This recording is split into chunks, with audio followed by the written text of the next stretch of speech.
지금은 고인이 되셨지만 영국의 유명한 철학자 가운데 버트란드 러셀이라고 하는 분이 있습니다. 이분이 쓴 책 가운데 나는 왜 기독교인이 아닌가 라고 하는 책이 있습니다. 이 책을 보면 오늘 본문의 이야기가 등장을 합니다.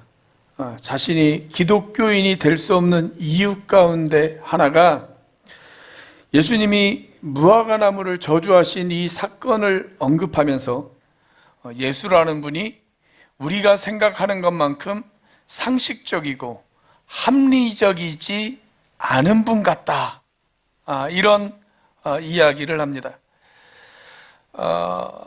이 버트란드 러셀이라고 하는 분이 매우 유명한 철학자이고 아주 탁월한 철학자인 것은 분명하지만 그가 적어도 성경에 대해서 두 가지 점에 대해서는 무지했다라고 저는 생각이 듭니다. 첫째는 그가 이스라엘이 있는 이 팔레스타인 지역의 무화과 나무의 생태에 대해서 무지했다라고 생각이 되어지고요.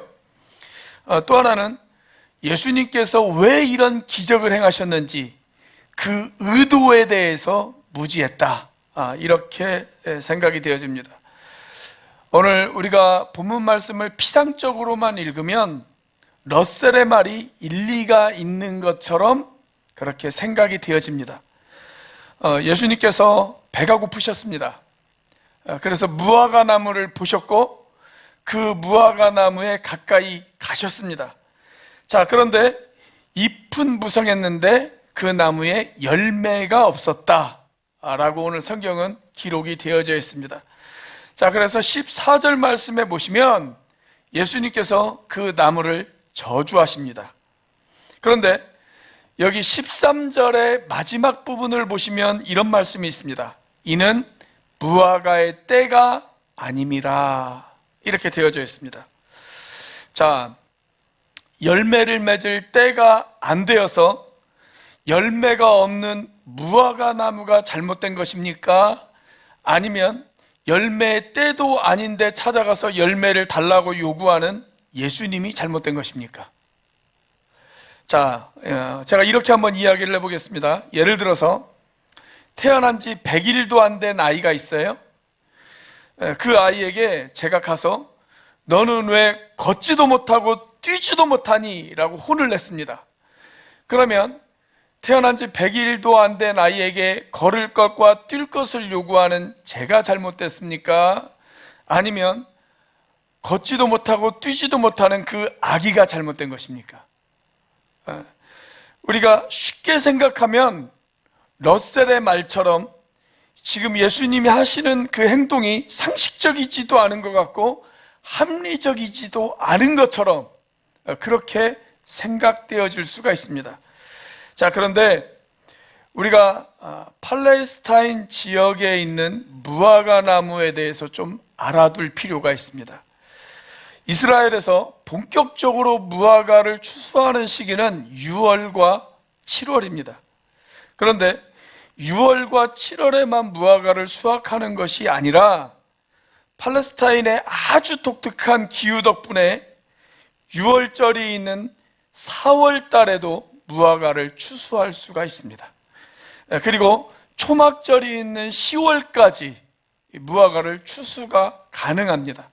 그래서 어떤 나무는 적게는 3번, 많게는 5번까지도 무화과를 추수할 수가 있습니다. 여러분도 뉴스를 보셔서 아시겠지만 지금 하마스가 이스라엘을 공격했죠. 그 공격한 때가 언제냐면 초막절 기간이었습니다. 초막절 기간. 그러니까 지금 가도 무화과 나무의 열매를 우리가 볼 수가 있습니다. 이 시점에 가도 마지막 늦 수확하는 그런 무화과의 열매를 우리가 볼 수가 있어요. 그러니까 지금 예수님께서 무화과 나무의 열매를 요구하셨던 이 시기가 언제냐면 4월, 6월절 기간입니다. 얼마든지 열매를 맺을 수 있는 시기다라고 하는 것입니다.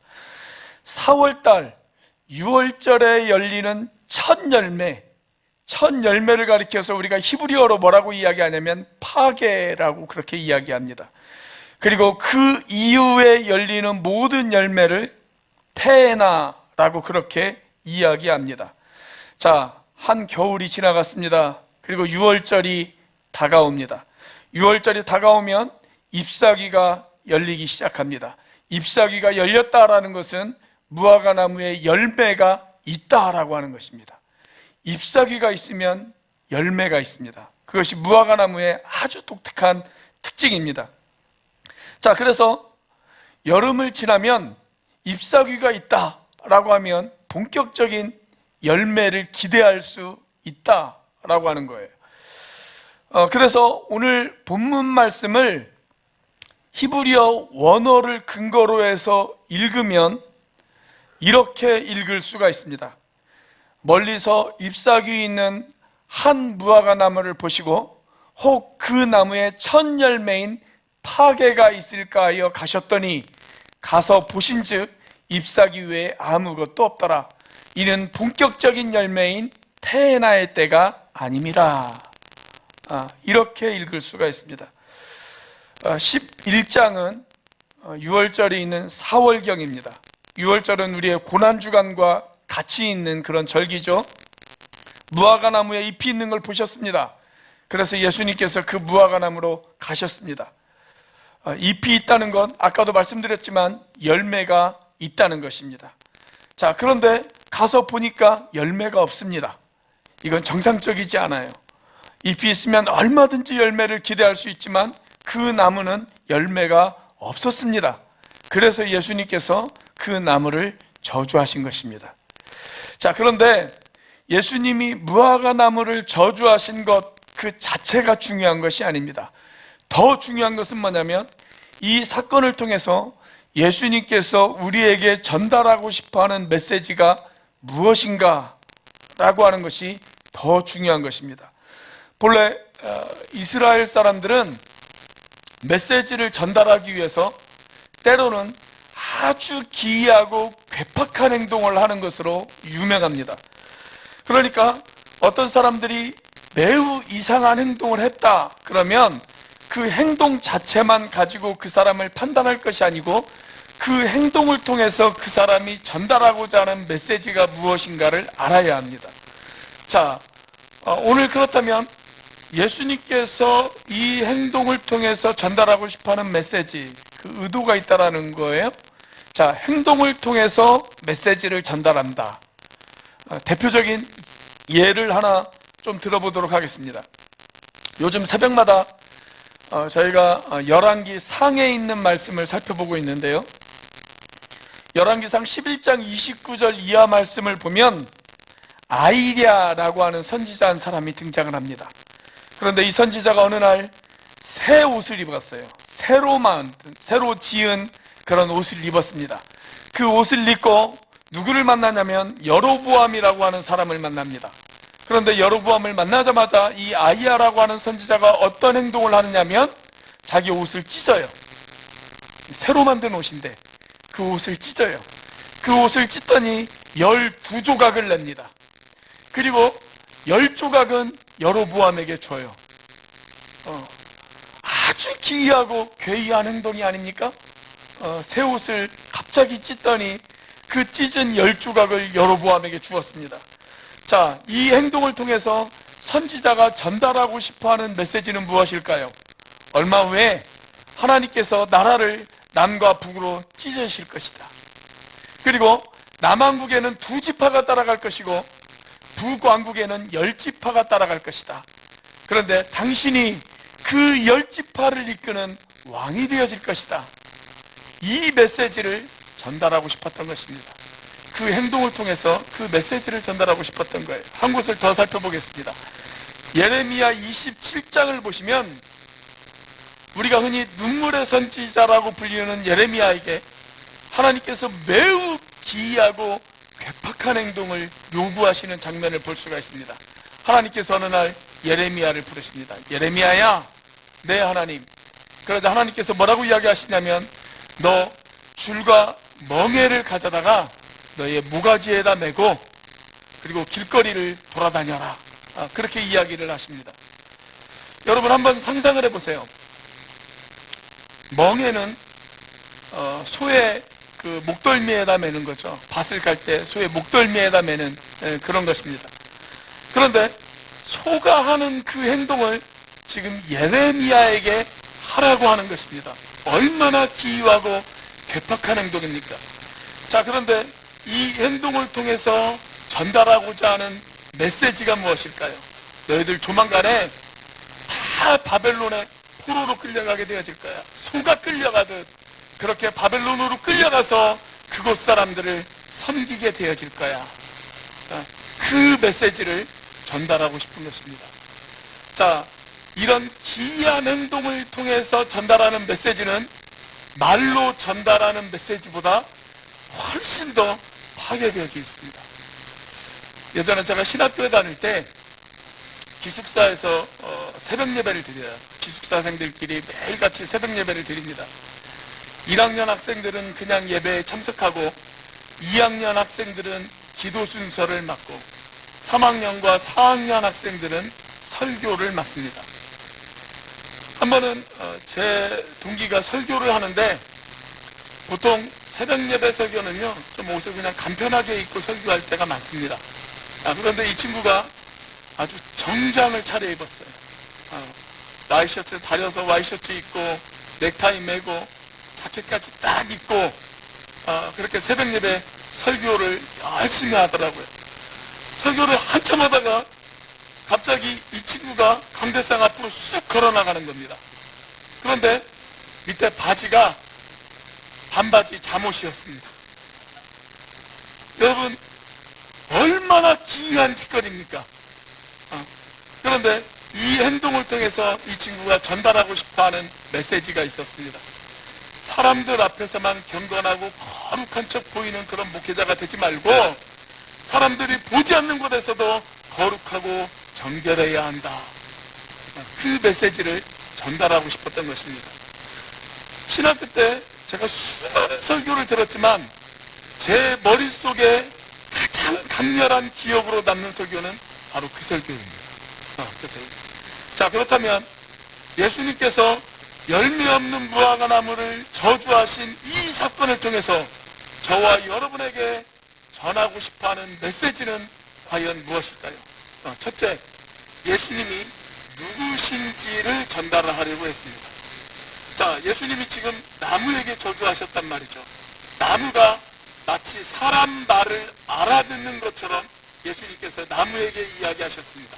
나무야, 너는 앞으로 평생토록 열매를 맺지 못할 거야. 그렇게 이야기하셨습니다. 자, 그랬더니 그 나무가 어떻게 되었습니까? 20절 말씀입니다. 같이 한번 읽어보겠습니다. 시작.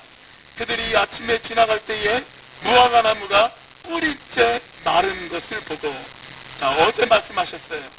그런데 오늘 아침에 나무가 뿌리까지 말라 있었습니다. 예수님의 그 한마디에 나무가 복종했습니다. 자, 이분은 나무까지도 다스리시는 분이시다. 이분은 나무를 창조하시고 그 나무까지도 다스리시는 세상 모든 것을 창조하실 창조자이실 뿐만이 아니라 그 모든 것을 다스리시는 섭리자이시다. 그리고 그 모든 것을 심판하시는 심판자이시다.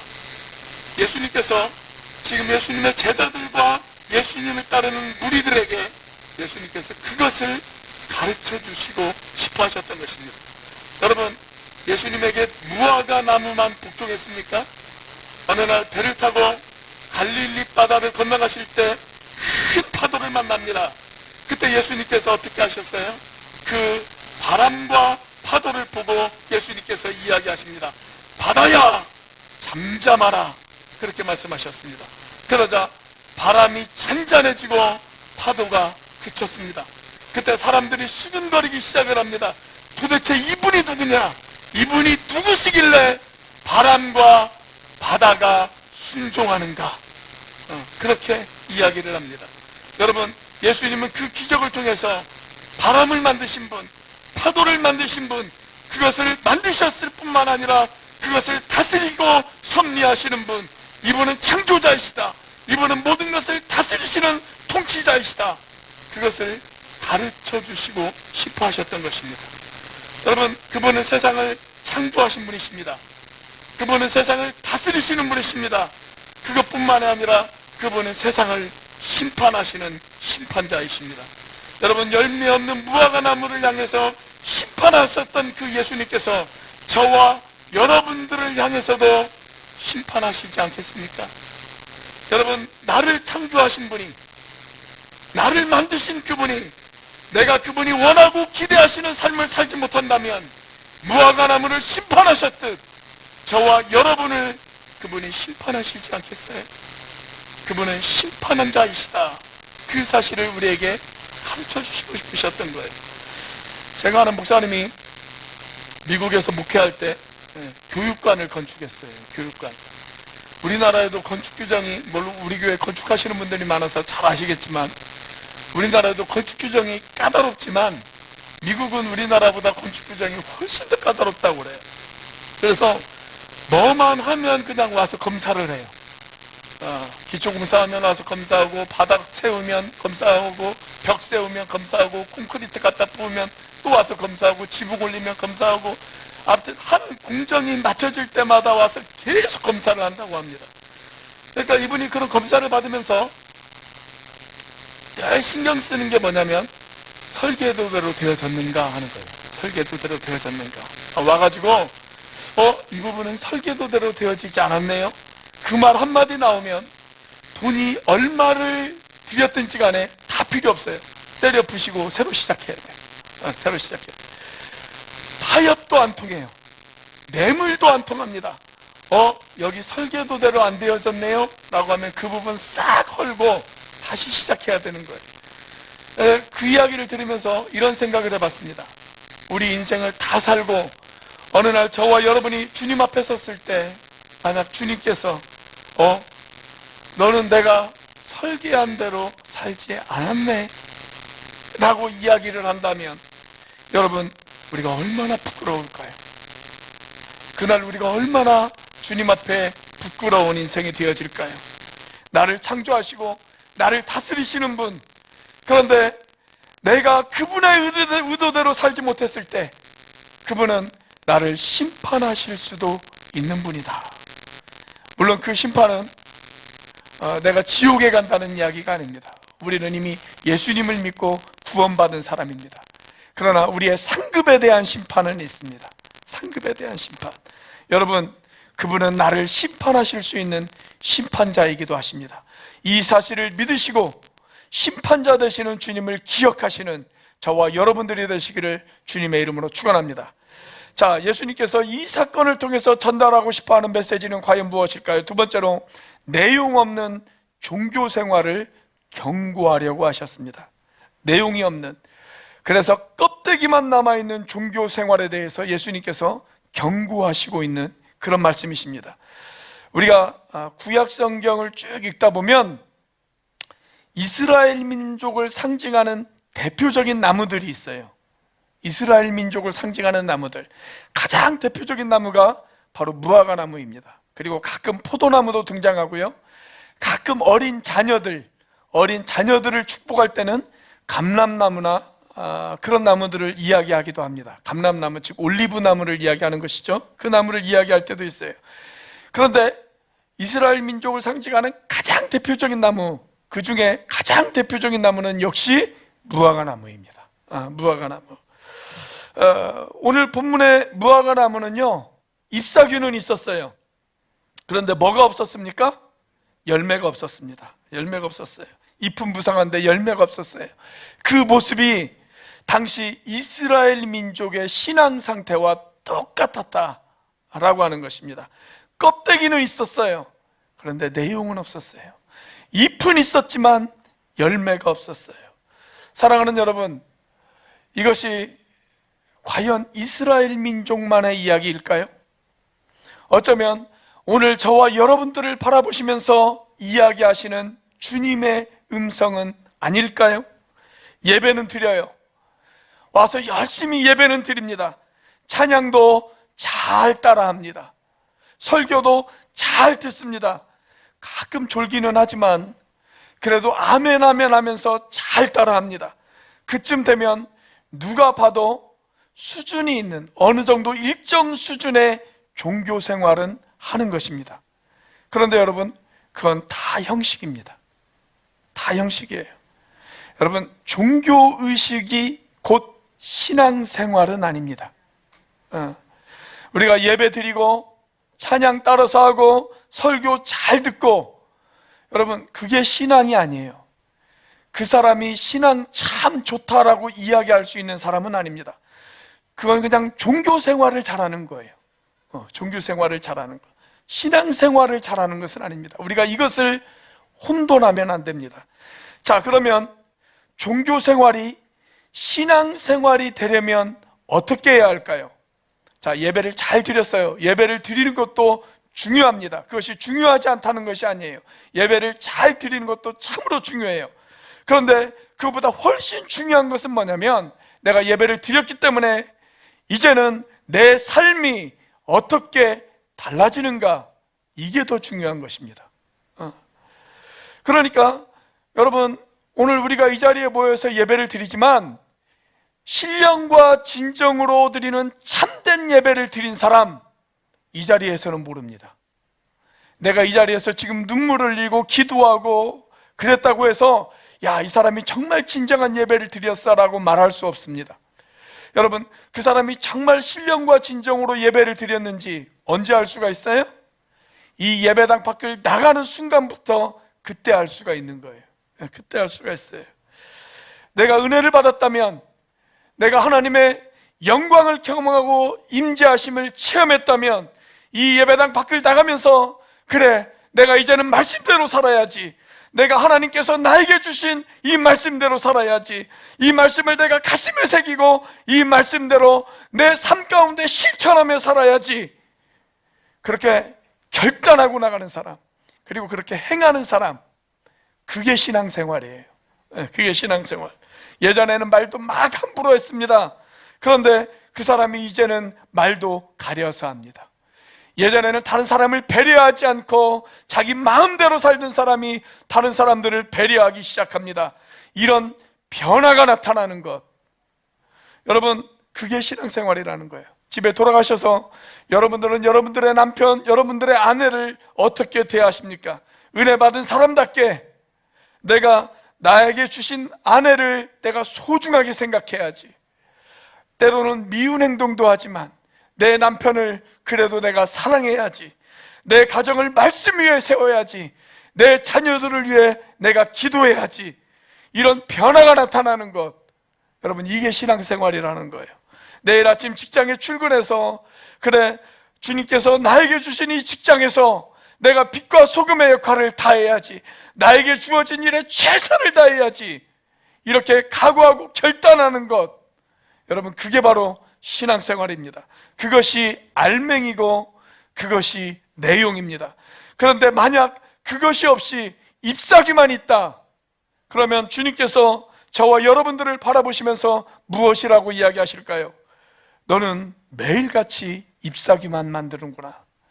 내가 너에게 기대하는 것은 열매인데 너는 매일같이 잎사귀만 만드는구나. 그렇게 이야기하시지 않겠습니까? 재미있는 것은 오늘 본문이 12절부터 14절까지이고 그 다음에 20절부터 25절까지입니다. 무화과 나무 이야기 나오는 것만 오늘 본문으로 정했습니다. 자, 그런데 중간에 샌드위치처럼 끼어있는 한 사건이 등장을 합니다. 15절부터 18절까지의 말씀인데요, 15절부터 18절까지의 말씀을 보면 무슨 사건이 등장을 합니까? 예수님께서 성전에 들어가셔서 성전에서 장사하는 사람들을 다 내쫓으시는 그런 사건이 등장을 합니다. 그러면서 예수님이 뭐라고 이야기하시냐면, 내 집은 만민이 기도하는 집이다. 그런데 너희들이 창사꾼의 소굴로, 강도의 소굴로 만들었다. 그렇게 이야기하시면서 예수님께서 그들을 질책하시는 그런 내용이 나와요. 어떤 분이 이 말씀을 보고 저에게 혹시 이런 질문을 던질까봐 미리 말씀을 드립니다. 목사님, 우리 교회 와보니까 커피도 있고 라면도 있고 생수도 있고 너무 좋은데요, 그런데 옆에 저금통을 갖다 놓는 것은 장사하는 것 아닙니까? 아니, 누가 저한테 그렇게 말씀했다는 게 아니고 혹 그렇게 생각하시는 분들이 계실까봐 제가 염려가 되어서 미리 말씀을 드리는 겁니다. 아무튼 목사는 별의별 것에 다 염려가 많습니다.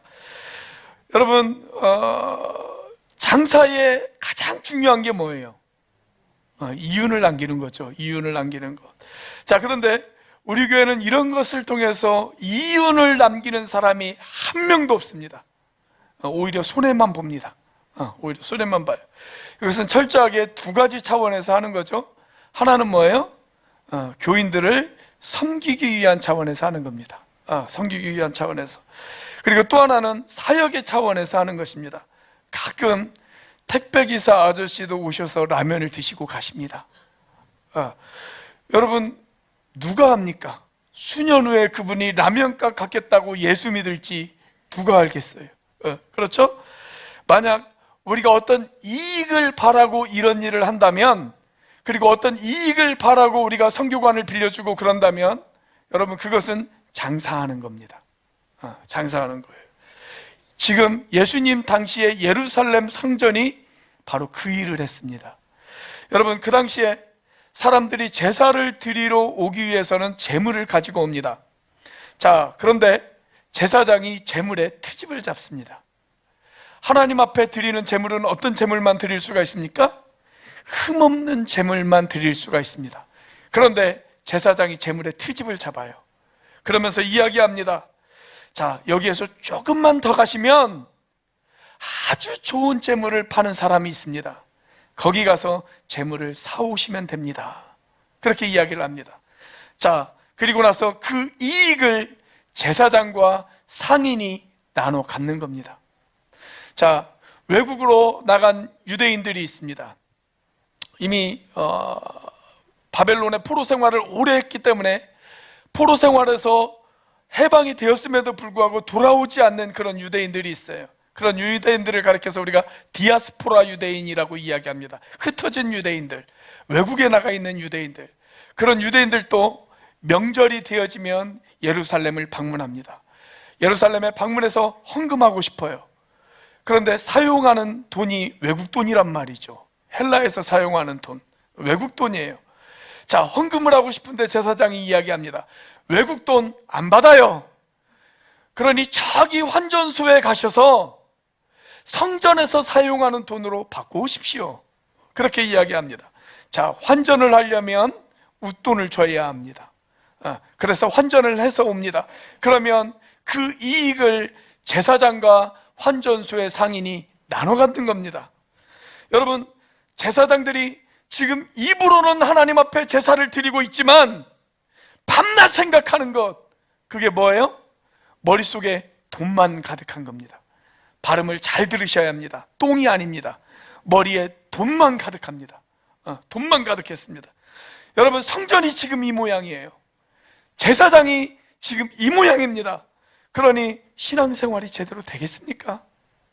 이스라엘 민족이 신앙생활이 제대로 되어지겠어요? 드리는 종교 의식은 있어요.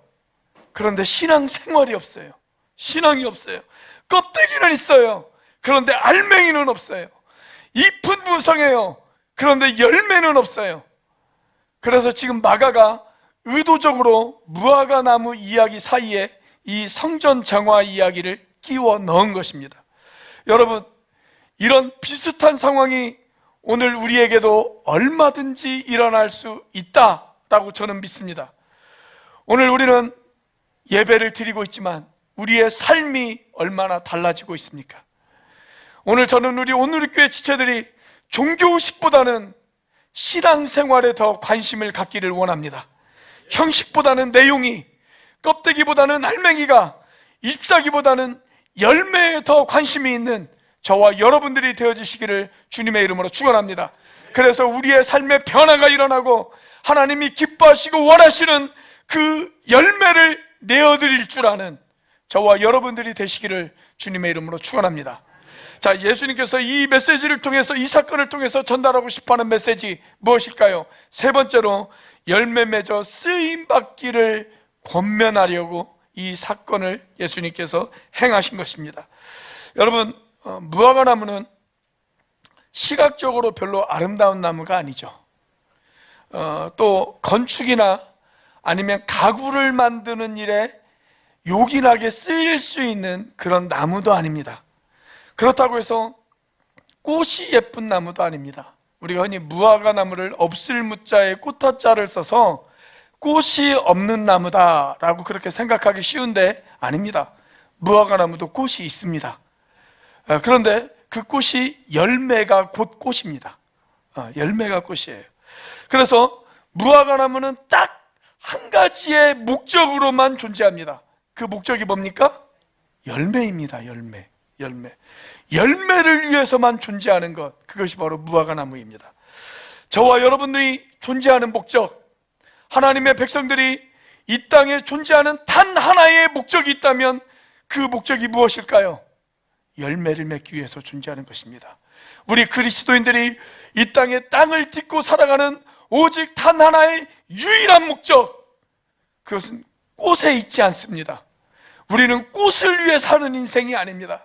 세상에서 폼을 잡고 살고 싶어서 사는 그런 인생이 아닙니다. 우리에게 단 하나의 목적이 있다면 그것은 열매입니다. 하나님이 기뻐하시는 삶의 열매를 내어드리기 위해서 사는 것, 그것이 바로 그리스도인이 이 땅에 존재하는 목적입니다. 자, 그렇다면 중요한 것은 우리가 어떻게 열매를 맺을 수 있느냐 하는 것입니다. 여러분, 교회당에 출석한 지 한 10년 정도 되면 열매를 맺을 수 있을까요? 모태신앙이면 자연스럽게 열매를 맺을 수 있을까요? 교회에서 직분을 받으면 열매를 맺을 수 있을까요? 아닙니다. 그런 것은 열매를 맺는 것과 아무런 상관이 없습니다.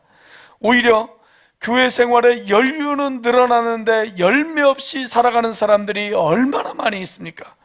여러분, 그렇다면 우리가 어떻게 열매를 맺을 수 있을까요?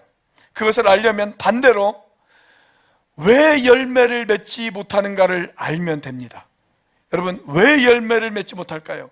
가장 중요한 것은 하나님에 대한 신뢰가 없기 때문에 그렇습니다. 하나님에 대한 신뢰가 없기 때문에. 자, 오늘 본문 말씀을 보시면 예수님이 무화과 나무를 저주하셨습니다. 그런데 그 다음날 나무가 뿌리로부터 말랐습니다. 그러자 베드로가 예수님에게 이런 이야기를 던집니다. 자, 21절입니다. 같이 읽습니다. 시작. 베드로가 생각이 나서 여짜오되 납비여 보소서, 저주하신 무화과 나무가 말랐나이다. 자, 이때 예수님이 뭐라고 하셨어요? 22절 말씀 같이 읽습니다. 시작. 예수께서 그들에게 대답하여 이르시되 하나님을 믿으라. 여러분, 하나님을 믿으십니까? 여러분, 말씀을 믿으십니까? 하나님의 말씀이 진리이고 생명이고 능력이라는 사실을 믿으십니까? 그렇다면 이 말씀을 말씀하신 하나님을 신뢰하시기를 바랍니다. 하나님을 신뢰하지 못하면 열매가 없습니다. 열매가 없어요. 혹 누군가는 이렇게 이야기할지도 모르겠습니다. 목사님, 저 하나님 믿어요. 저 분명히 하나님을 믿어요. 그런데 왜 제 삶에 열매가 나타나지 않을까요? 여러분, 내가 하나님을 신뢰하는데 열매가 없다. 그렇다면 정말 여러분들이 신뢰하는 그 하나님 앞에 내 삶의 문제를 가지고 진지하게 기도해 보셨습니까? 왜 사람들이 기도하지 않을까요? 저는 사람들이 기도하지 않는 이유 두 가지라고 생각합니다. 하나는 열매에 대한 간절함이 없어요. 간절하지 않기 때문에 기도하지 않는 겁니다. 간절함이 있다면 기도할 것입니다. 또 하나는 뭐예요? 간절함은 있어도 내가 기도한다고 하나님이 내 간절함을 들어주겠어? 이렇게 하나님을 신뢰하지 못하기 때문입니다. 이 두 가지 때문에 기도하지 못하는 것입니다. 간절함이 있고 하나님을 신뢰한다면 왜 기도하지 않겠습니까? 여러분, 그래서 예수님이 23절과 24절에서 뭐라고 이야기하십니까? 자, 23절과 24절 말씀 같이 한번 읽어보겠습니다. 시작. 내가 진실로 너희에게 이르노니 누구든지 이 산더러 들려 바다에 던져지라 하며 그 말하는 것이 이루어질 줄 믿고 마음에 의심하지 아니하면 그대로 되리라. 그러므로 내가 너희에게 말하노니 무엇이든지 기도하고 구하는 것은 받은 줄로 믿으라. 그리하면 너희에게 그대로 되리라. 여러분, 우리의 삶이 왜 무력할까요? 왜 열매가 없을까요? 왜 삶의 기쁨이 없을까요? 왜 능력이 나타나지 않을까요? 왜 활력이 없고 생기가 넘쳐나지 않을까요? 기도가 사라졌기 때문입니다. 기도하지 않기 때문입니다. 왜 기도하지 않습니까? 하나님을 신뢰하지 않기 때문에 그렇습니다. 그러므로 여러분, 기도하시기 바랍니다. 하나님을 신뢰하시기 바랍니다. 그러면 살아날 것입니다. 여러분이 엎드리는 순간, 진지하게 기도하는 순간 살아계신 하나님의 능력이 여러분들 가운데 나타날 것입니다. 제가 간증을 하나 할게요. 부끄러운 간증입니다. 금요일마다 금요기도 모임 때 기도 제목들을 가지고 우리가 기도를 합니다.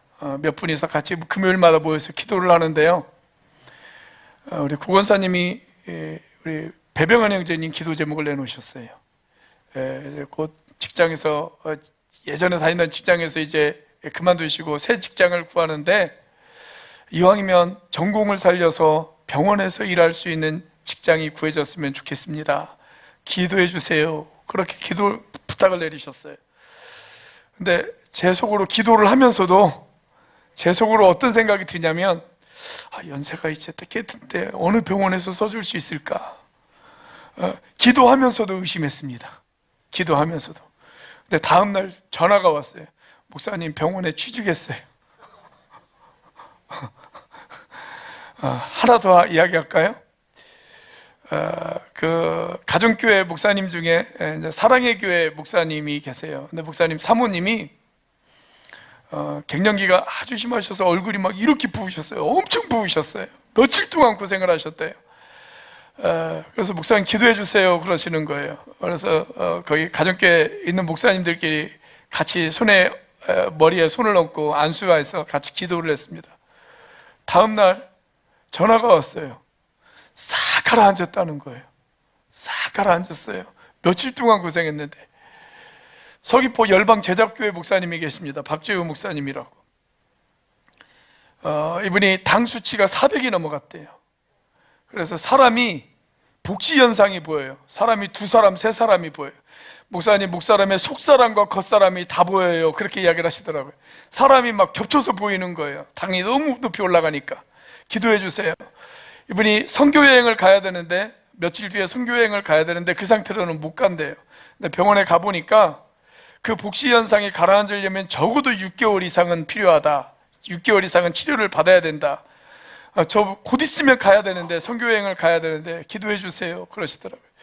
그래서 머리에 손을 얹고 같이 싹 기도했습니다. 기도하면서 속으로 어떤 생각이 들었을까? 6개월이 넘게 걸려야 된다는데 20일도 안 남았는데 선교여행 갈 수 있을까? 어떻게 되어졌을까요? 20일도 안 돼서 싹 나왔습니다.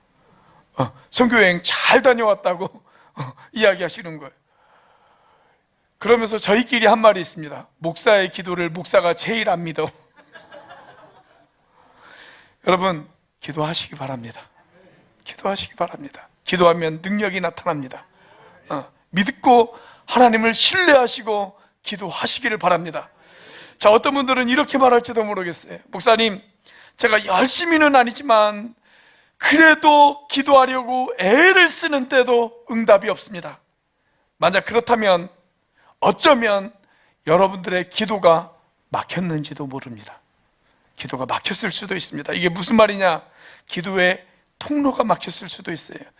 그런데 기도의 통로를 막는 가장 대표적인 것이 뭘까요? 인간관계의 갈등입니다. 인간관계의 갈등. 내가 어떤 사람과 갈등 관계에 있으면, 그래서 내 마음에 이웃을 향한 미움과 증오와 원망이 있으면, 여러분, 그것이 내 기도의 통로를 막아요. 기도의 통로를 막아요. 그 막힌 것을 뚫지 않으면 기도의 응답이 더딜 수가 있습니다. 그 내용이 바로 25절입니다. 자, 25절 말씀 같이 읽습니다. 시작. 서서 기도할 때에 아무에게나 혐의가 있거든 용서하라. 그리하여야 하늘에 계신 너희 아버지께서도 너희 허물을 사하여 주시리라 하시니라. 자, 이 구절을 읽으면서 뭔가 생각나는 것이 없습니까? 주기도문이 생각나지 않으세요? 주기도문을 보면 우리가 우리에게 죄 지은 자를 사하여 준 것 같이 우리가 우리에게 죄 지은 자를 사하여 준 것 같이, 그 다음 뭐라고 되어 있습니까? 우리 죄를 사하여 주시옵고, 그렇게 되어 있습니다. 여러분, 우리에게 상처를 준 사람들, 우리 마음에 아픔을 준 사람들이 있을 수 있어요. 얼마든지 있을 수 있습니다. 그런데 여러분, 그 사람들을 용서하셔야 됩니다. 그 사람을 위해서 용서하라는 게 아니에요. 나를 위해서 용서하라는 거예요. 나를 위해서 용서하라는 거. 내 기도가 하나님 앞에 상달이 되어지기 위해서, 내가 더 이상 미움이라는, 원망이라는 감옥에 갇혀서 살아가는 그런 불쌍한 인생이 아니라, 내 기도가 하나님 앞에 상달되어지기 위해서라도, 나를 위해서라도 그 사람을 용서하라는 것입니다. 하나님, 저 사람이 나에게 상처를 주었지만 제가 용서하겠습니다.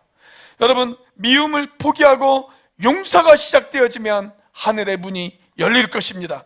막혔던 기도가 뚫릴 것입니다. 하나님의 능력이 임할 것입니다. 삶이 달라질 것입니다. 그렇습니다. 여러분, 우리가 용서하면 하늘의 문이 열립니다. 그러므로 여러분, 기도하시기 바랍니다. 기도가 막혔다면 용서하시기 바랍니다. 여러분, 내가 용서하지 못한 사람, 내가 아직도 품지 못한 사람이 누구인지를 잘 한번 생각해 보세요. 그리고 그를 용서해 주세요. 용서해 주세요. 그리고 그 순간부터 여러분들의 기도는 살아 움직일 것입니다. 그것이 바로 살아있는 신앙입니다. 그것이 바로 하나님께서 우리에게 기대하시는 열매입니다. 여러분, 우리의 신앙은 반드시 열매를 맺어야 합니다. 우리의 신앙이 살아있다면 그 신앙은 반드시 열매를 맺게 되어 있습니다. 그래서 여러분, 우리의 신앙이 열매를 맺어 주님께서 우리에게 열매를 요구하실 때 기꺼이 내가 가진 것, 나의 모습, 나의 모든 소유를 주님 앞에 드릴 줄 아는 저와 여러분들이 되시기를 주님의 이름으로 축원합니다. 기도하시겠습니다.